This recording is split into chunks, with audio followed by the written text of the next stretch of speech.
Getting ready for the semifinal match, but the players are still taking a couple of warm-up shots.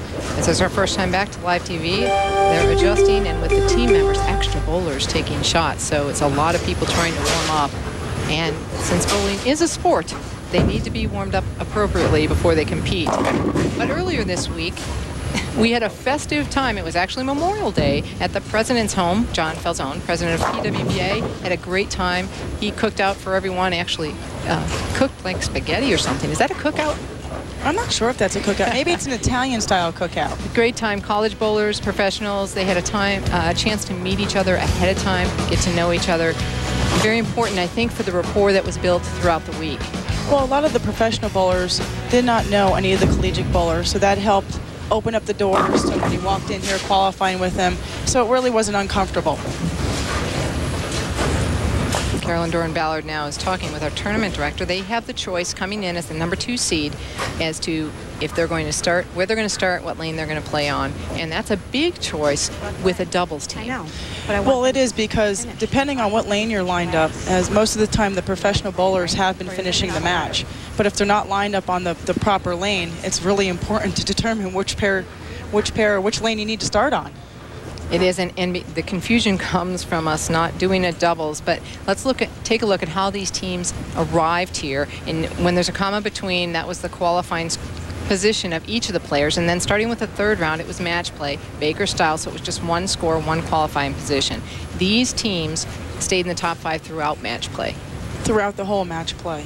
It was very hard to gain pins through match play. There was only one game. So the plus and minuses, you shoot 250 plus the 30 bonus pins, you're plus 80, but it was very easy to go to the next pair and shoot 140 or 150. We are now getting ready, and it looks like they are set for the semifinal match. This is our first look at Mandy Bedwell. She's 22 years old, just completed her junior year at Indiana State, a major in business management. And a major break.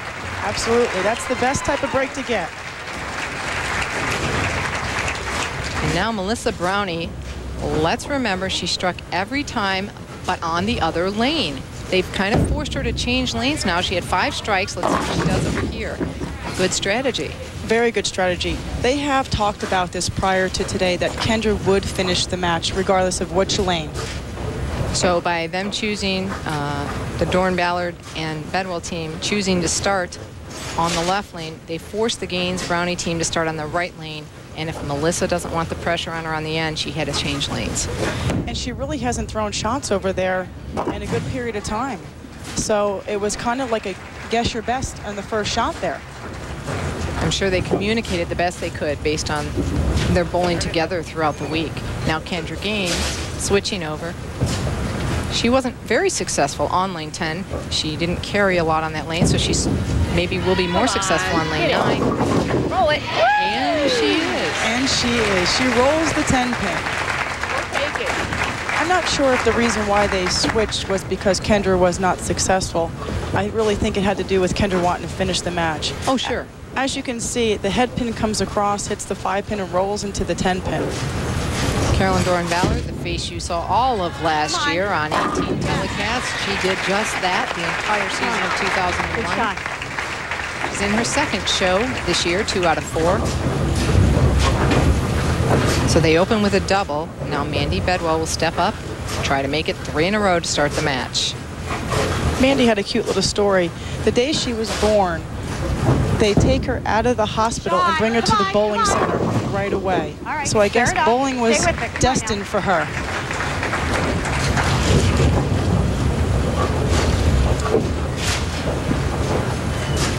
Tonight, ESPN has a National League West matchup. Barry Bonds and the San Francisco Giants host Todd Helton, Larry Walker, and the Colorado Rockies.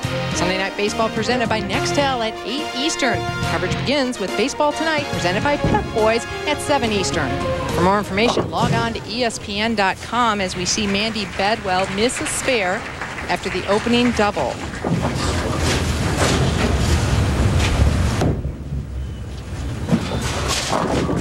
Melissa Brownie now trying to adjust on that right-hand lane, lane 10. She did then send the ball a little further right to give it a little bit more room to get down the lane, the proper adjustment to make.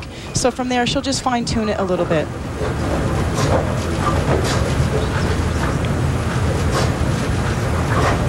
She has a major in mathematics, so if we have some problem up here with the score, we'll call her up. High game, high career game, 299. Her high individual game this week was 236. Her dad was here all week and gave her pointers when she needed it, and she's also coached by Larry Wilson. He's the coach at Moorhead. So the Brownie Gaines team is trailing by 7 right now on our mini scoreboard. That's sponsored by Travelodge Hotels. And Kendra Gaines now up in the 4th frame. Wheel. And it would appear for this team that you want to bowl on the left lane because they've had nothing but strikes on the left lane, that team combined.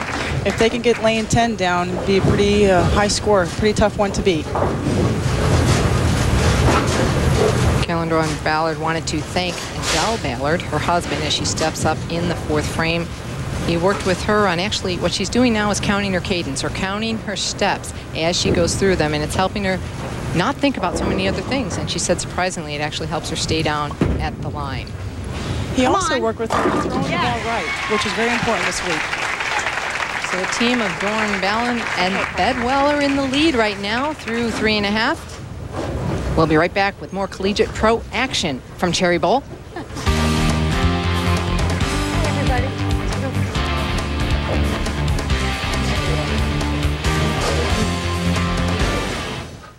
How would you like to be able to... We're back in the middle of the semifinal match.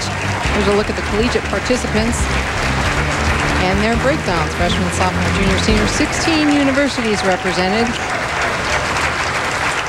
Had a great time, and we're midway through the semifinal match. I'm Jan Schmidt along with Marianne DeRupo. Dorin-Ballard and Bedwell team up by 7 pins as they enter the 5th frame. Mandy Bedwell could make it 17 if she strikes right here. Mandy's coach was here this week as well, Bill Kolasek. He was there to give pointers when she needed him. But like Carolyn said, she really didn't need a whole lot of help. She understands her equipment, understands how to play the lanes.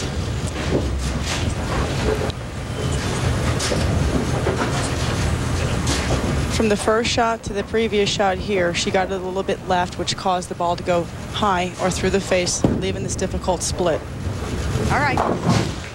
So you can hear Carolyn in the background. All right, it's all right. And you know what? Carolyn Dorin-Ballard knows only too well what it's like to be out there shooting for your first title, because she won her first title in a doubles event with Lisa Wagner. And Carolyn didn't mark for the first, I don't know how many frames. And actually, she beat me. That's why I remember it so well. Good memories, right, Jan? Yes. Melissa Brownie now in the 5th frame, leaving a 10 pin, but getting that lane lined up now, it would appear. She made the fine-tuning adjustments. She went high, light, and right there she hit the hole. This team of Brownie and Gaines, 14-9-1 in match play. Not a bad match play percentage there. Covers up her spares. I could almost get dizzy in that.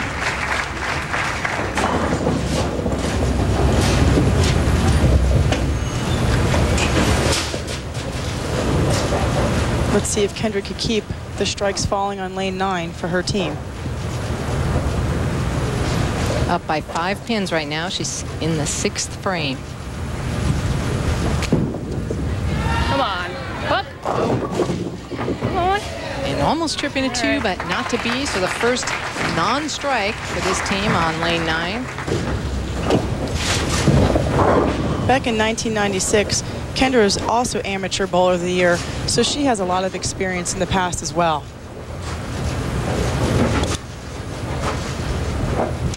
Kendra went to Essex Community College for 2 years, so she has well bowled in college. So all of our finalists did some bowling in college, and pretty interesting that they would be the ones to make it to the show, although a lot of our athletes out here have bowled in college. But I'm wondering how much of that played a part in how they related with the college bowlers because of their past experience. Well, I don't think it necessarily had to do with bowling in college. Any team sports helped. For instance, you played many team sports in college. It really helped me communicate with my partner on the level of competition. So I think any type of team-oriented sport, even if they bowled in high school or YABA, you see a big difference in the way the transition is. Carolyn Dorin-Ballard taking a re-rack, trailing by 5 pins as she steps in the 6th frame.